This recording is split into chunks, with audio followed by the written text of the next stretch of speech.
사도신경으로 우리의 신앙을 고백하겠습니다. 나는 전능하신 아버지 하나님 천지의 창조주를 믿습니다.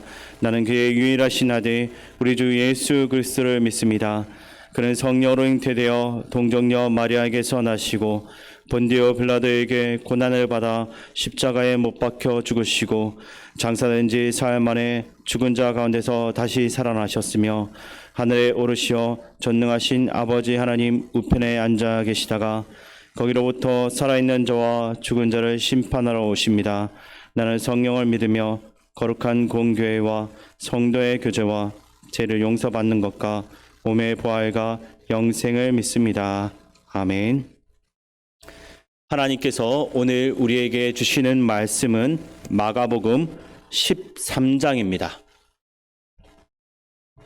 신약 성경 77쪽입니다. 마가복음 13장을 교독하시겠습니다. 예수께서 성전에서 나가실 때 제자 중 하나가 이르되 선생님이여 보소서 이 돌들이 어떠하며 이 건물들이 어떠하니까. 예수께서 이르시되 내가 이 큰 건물들을 보느냐 돌 하나도 돌 위에 남지 않고 다 무너뜨려지리라 하시니라. 예수께서 감람산에서 성전을 마주 대하여 앉으셨을 때 베드로와 야고보와 요한과 안드레가 조용히 묻되 우리에게 이르소서 어느 때에 이런 일이 있겠사오며 이 모든 일이 이루어지려 할 때 무슨 징조가 있사오리까. 예수께서 이르시되 너희가 사람의 미혹을 받지 않도록 주의하라. 많은 사람이 내 이름으로 와서 이르되 내가 그러하여 많은 사람을 미혹하리라. 난리와 난리의 소문을 들을 때 두려워하지 말라. 이런 일이 있어야 하되 아직 끝은 아니니라. 민족이 민족을 나라가 나라를 대적하여 일어나겠고 곳곳에 지진이 있으며 기근이 있으리니 이는 재난의 시작이니라. 너희는 스스로 조심하라. 사람들이 너희를 공회에 넘겨주겠고 너희를 해당에서 매질하겠으며 나로 말미암아 너희가 권력자들과 임금들 앞에 서리니 이는 그들에게 증거가 되려 함이라. 또 복음이 먼저 만국에 전파되어야 할 것이니라. 사람들이 너희를 끌어다가 넘겨줄 때 무슨 말을 할까 미리 염려하지 말고 무엇이든지 그때 너희에게 주시는 그 말을 하라. 말하는 이는 너희가 아니요 성령이시니라. 형제가 형제를 아버지가 자식을 죽는 데에 내주며 자식들이 부모를 대적하여 죽게 하리라. 또 너희가 내 이름으로 말미암아 모든 사람에게 미움을 받을 것이나 끝까지 견디는 자는 구원을 받으리라. 멸망에 가져간 것이 서지 못할 곳에 선 것을 보거든 잃는 자는 깨달을진저 그때 유대에 있는 자들은 산으로 도망할지어다. 지붕에 있는 자는 내려가지도 말고 집에 있는 무엇을 가지러 들어가지도 말며 밭에 있는 자는 겉옷을 가지러 뒤로 돌이키지 말지어다. 그날에는 아이벤 자들과 젖먹이는 자들에게 하가 있으리로다. 이 일이 겨울에 일어나지 않도록 기도하라. 이는 그 날들이 한날의 날이 되겠습니다. 하나님께서 창조하신 시초부터 지금까지 이런 한난이 없었고 후에도 없으리라. 만일 주께서 그 날들을 감하지 아니하셨더라면 모든 육체가 구원을 얻지 못할 것이거늘 자기가 택하신 자들을 위하여 그 날들을 감하셨느니라. 그때 어떤 사람이 너희에게 말하되 보라 그리스도가 여기 있다 보라 저기 있다 해도 믿지 말라. 거짓 그리스도들과 거짓 선지자들이 일어나서 이적과 기사를 행하여 할 수만 있으면 택하신 자들을 미혹하려 하리라. 너희는 삼가라. 내가 모든 일을 너희에게 미리 말하였노라.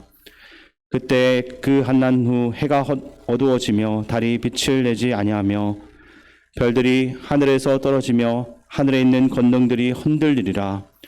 그때 인자가 구름을 타고 큰 권능과 영광으로 오는 것을 사람들이 보리라. 또 그때 그가 천사들을 보내어 자기가 택하신 자들을 땅끝으로부터 하늘 끝까지 사방에서 모으리라.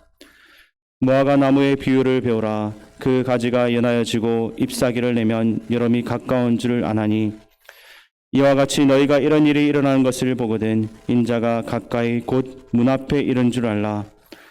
내가 진실로 너에게 말하니 이 세대가 지나가기 전에 이 일이 다 일어나리라. 천지는 없어지겠으나 내 말은 없어지지 아니하리라. 그러나 그날과 그때는 아무도 모르나니 하늘에 있는 천사들도 아들도 모르고 아버지만 아시느니라. 주의하라, 깨어있으라. 그때가 언제인지 알지 못함이라. 가령 사람이 집을 떠나 타국으로 갈 때 그 종들에게 권한을 주어 각각 사물을 맡기며 문지기에게 깨어있으라 명함과 같으니, 그러므로 깨어있으라. 집주인이 언제 올런지, 혹 저물 때일런지, 밤중일런지, 닭 울 때일런지, 새벽일런지 너희가 알지 못함이라. 그가 호련히 와서 너희가 자는 것을 보지 않도록 하라. 깨어있으라. 내가 너희에게 하는 이 말은 모든 사람에게 하는 말이니라 하시니라. 아멘. 지금도 계속해서 건축 중인 스페인의 사그라나 파밀리아 대성당과 그 높이만 330m인 에펠탑과 같은 건축물을 보게 되면 누구든지 자신도 모르게 탄성을 지르게 됩니다. 왜냐하면 그만큼 아름다울 뿐만 아니라 규모 또한 대단하기 때문입니다. 오늘 본문에 등장하는 예수님의 제자들도 마찬가지였습니다. 유대 역사학자인 요세푸스에 의하면 하얀색 대리석 기둥이 쭉 늘어서 있어서 멀리서 보게 되면 마치 눈이 덮인 산과 같다라고 표현될 만큼 경이로웠던 그 당시의 성전의 모습은 변방에서만 자라왔던 예수님의 제자들에게는 너무나도 놀라움 그 자체였던 것입니다. 그러나 제자들의 이러한 반응에 예수님은 찬물을 부어버리십니다. 오늘 본문 2절 말씀을 함께 읽겠습니다. 예수께서 이르시되 내가 이 큰 건물들을 보느냐, 돌 하나도 돌 위에 남지 않고 다 무너뜨려지리라 하시니라. 아멘. 이둠의 출신으로서 유대인들의 한심을 사기 위해서 화려하게 재건된 헤롯의 성전을 보면서 제자들은 감탄을 했습니다. 그러나 예수님은 그것을 보고 놀라는 제자들에게 돌 하나도 돌 위에 남아있지 않고 다 무너뜨려질 것이다 라고 말씀을 하는 것입니다. 이것을 통해서 우리가 한 가지 알 수 있는 확실한 것은 심판의 때가 있고 그 때가 반드시 찾아온다라는 것입니다. 그날이 되게 되면 돌 위에 돌 하나도 남아있지 않고 다 무너지게 될 것이다 라는 것입니다. 아무튼 이러한 예언을 들었던 제자들은 큰 충격을 받았을 것입니다. 그러나 쉽게 말을 꺼내지는 못했습니다. 그러던 얼마 후에 예수님께서 자리를 잡고서 앉으셨습니다. 그자 베드로와 야고보, 요한과 안드레가 예수님께 조용히 묻는데 본문 4절과 5절 말씀을 제가 읽어드리겠습니다. 우리에게 이르소서 어느 때에 이런 일이 있겠사오며 이 모든 일이 이루어지려 할 때 무슨 징조가 있사오리까? 예수께서 이르시되 너희가 사람의 미혹을 받지 않도록 주의하라. 아멘. 예수님의 제자들이 예수님께 했던 질문의 내용은 두 가지입니다. 첫 번째는 예수님께서 말씀하신 그 일이 도대체 언제 일어나는 겁니까? 그리고 두 번째 질문은 이러한 일들이 이루어질 때 어떤 징조가 있겠습니까? 였습니다. 아마 상상도 못한 예수님의 그 예고에 그때 미리 준비할 수 있도록 그 일이 정확히 언제 일어나고 어떤 징조가 주어질 것인지를 물어본 것입니다. 그러나 예수님은 정확한 때와 징조를 물었던 제자들에게 그것에 대해서 알려주지 않고 그들이 가져야 할 태도에 대해서만 말씀을 하셨습니다. 예수님은 때가 언제이고 어떤 징조가 있겠습니까? 라고 묻는 것에 대해서 오히려 제자들에게 주의하라라고 말씀을 하고 있습니다. 제자들에게 때와 징조가 아니라 사람의 미혹을 받지 않도록 주의할 것을 당부하고 있는 것입니다. 물론 성전 파괴가 있기 전에 그리스도를 대적하며 사람들을 속이는 자들이 많이 등장하게 될 것입니다. 전쟁의 소식과 소문들이 돌 것이고 지진과 기근도 있게 될 것이다 라고 말씀합니다. 그러나 예수님은 이러한 현상들은 시작에 불과하다라고 말씀하십니다. 종교와 사회 정치적인 혼란과 자연재해들이 반드시 일어나겠지만 이런 일들이 일어난다라고 해서 그 다음 순서로 성전 파괴 사건이 일어난다는 것은 아니라는 것입니다. 그때를 우리는 알 수 없다라는 것입니다. 그렇기 때문에 예수님께서 하셨던 그 말씀을 깊이 새겨들어서 이런 일들이 일어난다라고 해서 드디어 종말의 때가 왔다라고 하면서 쉽게 흥분하지 말고 오히려 그 마음들을 가라앉히라라고 말씀하고 있는 것입니다. 우리에게 중요한 것은 미혹되지 않도록 주의를 기울여야 한다라는 것입니다. 오늘도 세상에서 일어나는 일과 거짓 증거에 우리는 현혹되기가 너무나 쉽습니다.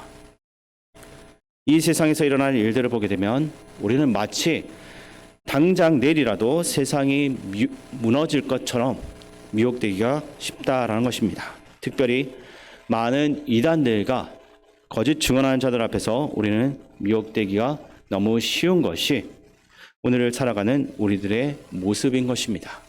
그래서 예수님께서 우리에게 분명히 말씀하시는 것은 주의하라라는 것입니다. 두 번째로 우리가 기억해야 될 것이 있습니다. 그것은 바로 복음을 전해야 한다라는 것입니다. 이때가 찾아오게 되면 우리는 끝까지 복음을 증거해야 합니다. 이어지는 본문을 보면 예수님은 우리가 미혹되지 않기 위해서 소극적으로 숨어 있기만 바라는 것이 아니라는 것을 보여주고 계십니다. 13절에서 말씀하시는데 13절을 우리 함께 읽겠습니다. 또 너희가 내 이름으로 말미암아 모든 사람에게 미움을 받을 것이나 끝까지 견디는 자는 구원을 받으리라. 아멘. 무슨 뜻이겠습니까? 우리는 마땅히 복음을 증거해야 된다라는 것입니다. 복음을 증거하고 예수님의 이름 때문에 미움을 받을 수도 있겠지만 그럼에도 불구하고 우리는 복음을 증거해야 된다라는 말씀인 것입니다. 박해와 핍박이 있더라도 우리는 복음을 선포해야 됩니다. 때로는 우리가 밖에 나가서 전도할 때 당장 열매가 거두어지지 않고 회심하는 이들이 안 보인다 할지라도 끝까지 전해야 되는 것입니다. 그리고 그런 복음 전파로 인해서 당장 고통이 따라와도 끝까지 인내해야 하는 것입니다. 이것이 제자의 삶인 것입니다. 또한 이것이 구원받은 자의 마땅한 모습인 것입니다. 박해와 핍박 가운데서 우리는 복음을 버리고 도망가는 것이 아니라 끝까지 인내해야 하는 것입니다. 이 땅을 살아갈 때 오늘도 나에게 주어진 환경 가운데서 때로는 입으로 복음을 증거하고 때로는 삶으로써 복음을 증거하고 그리고 우리의 착한 행실을 통해서 복음을 나타낼 때 우리는 고통이 찾아오고 핍박이 찾아온다 할지라도 인내하며 우리의 말로 우리의 삶으로써 복음을 증거하는 우리의 삶이 되어야 하는 것입니다. 세 번째로 우리가 기억해야 될 것은 징조를 깨달았으면 피해야 한다라는 말씀입니다. 이렇게 주의하고 복음을 전하라고 당부하신 예수님은 이어서 제자들의 질문에 대한 구체적인 답을 제시하고 있습니다. 징조를 알려주시는 것인데 그 징조가 무엇입니까? 14절 말씀을 보게 되면 멸망에 가증한 것이 서지 못할 곳에 선 것을 보거든이라고 말씀하고 있습니다. 그 징조가 바로 멸망에 가증한 것이 서지 못할 곳에 서는 것입니다. 멸망에 가증한 것이 서지 말아야 할 곳에 서 있는 현장은 헬라 제국 통치 때 성전 안에 제우스 신상이 들어왔던 것처럼 모두가 알 만큼 떠들썩하고 갑작스러운 일인 것입니다. 예수님은 이러한 일들이 일어나게 되면 유대에 있는 자들, 즉 예수님을 믿는 자들에게 산으로 도망하라라고 말씀하고 있습니다. 아무런 지체도 하지 말고 빠르게 피하라는 것입니다. 거짓 그리스도와 거짓 예언자들이 일어나서 미혹하고 잘못된 길로 인도하려고 할 것이기 때문에 정신을 차리고 하나님께 피하라는 것입니다. 우리가 여러 가지 일들을 맞이하게 되면 때로는 어떻게 해야 될지 몰라서 혼란스럽고 또 정신을 완전히 놓아버릴 때가 있습니다. 그래서 우리는 피하지도 못하고 우왕좌왕하다가 거기에 휩쓸려 버릴 때가 있다라는 것입니다. 때로는 우리 가정과 교회 또는 사회 가운데 어려움이 찾아오고 여러 가지 문제가 동시다발적으로 생기게 되면 우리는 그때 더욱더 정신을 차려야 될 것입니다. 그리고 이것들과 부딪혀야 될 일들인지 아니면 피해야 될 일인지를 생각하며 때로는 피하여서 산으로 가는, 그래서 주님께만 매달리는 그러한 삶을 살아야 한다라는 것입니다. 마지막으로 우리가 기억해야 될 것은 깨어 있어야 한다라는 것입니다. 본문 35절부터 37절까지 다 같이 함께 읽도록 하겠습니다. 그러므로 깨어 있으라. 집주인이 언제 올런지, 혹 저물 때일런지, 밤중일런지, 닭 울 때일런지, 새벽일런지 너희가 알지 못함이라. 그가 호련히 와서 너희가 자는 것을 보지 않도록 하라. 깨어 있으라. 내가 너희에게 하는 이 말은 모든 사람에게 하는 말이니라 하시니라. 아멘. 마지막으로 예수님께서 당부하신 것은 깨어 있으라는 것입니다.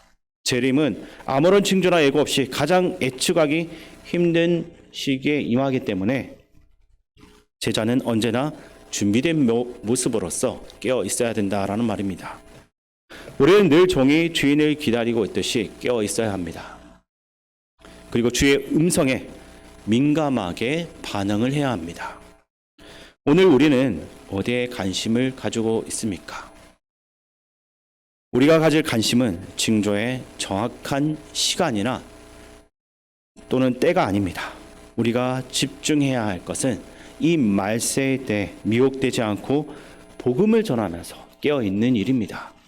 오늘도 이 주의 말씀을 기억하여 거짓에 미혹되지 않고 주어진 상황 속에서 복음을 증거하며 깨어 주의 음성을 듣고 충성된 주님의 증인으로서 살아갈 수 있기를 주님의 이름으로 축원드립니다.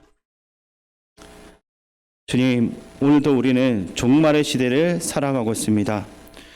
우리를 미혹하는 이단들, 세상의 유혹들이 참 많이 있습니다. 세상의 난리들도 매일처럼 일어납니다. 언제 어떤 일이 벌어질지 모르는 혼란스러운 시대 속에서 살아가고 있습니다. 이러한 시대 속에서 참 그리스도인으로 사는 것이 어려울 때가 있습니다. 그러나 주님이 주신 구원을 바라보며 우리가 이 종말의 시대를 이겨나가게 하옵소서. 오늘 하루의 삶이 가장 소중한 시간임을 깨닫게 하시어 가장 가치 있는 하루로 살아가게 하시고 늘 깨어 있어서 주님의 나라를 이루어가는 그리스도인들이 되게 하옵소서.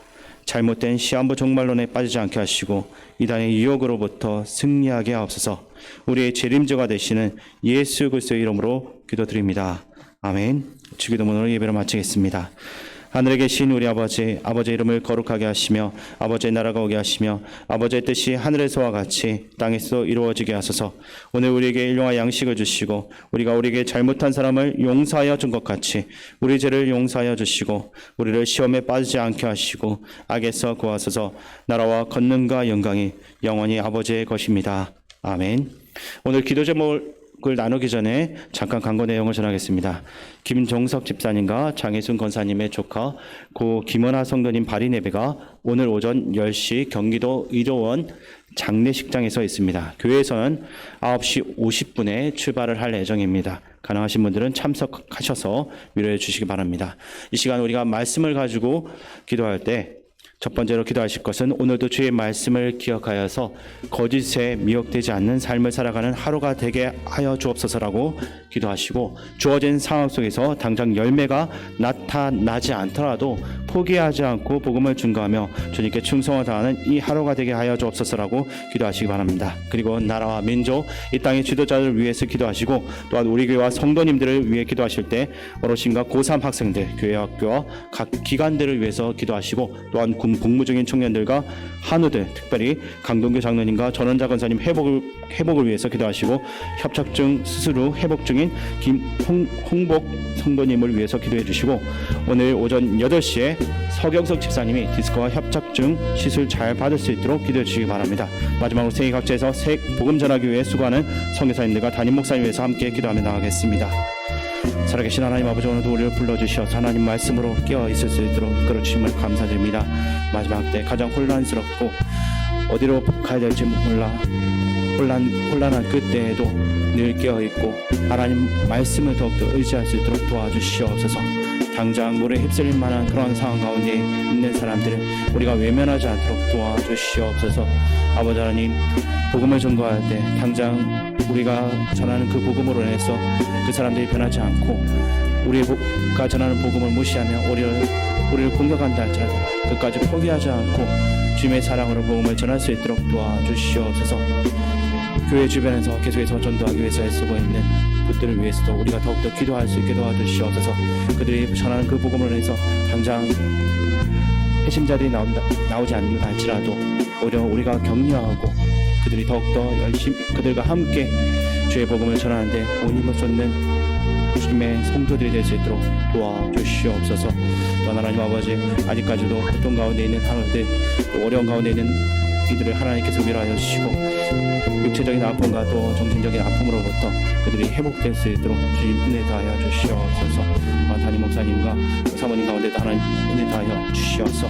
주께서 맡기신 사역 가운데 지혜와 능력으로 하나님 주신 힘을 가지고 그 모든 일들을 해나갈 수 있도록 도와주시옵소서. 주께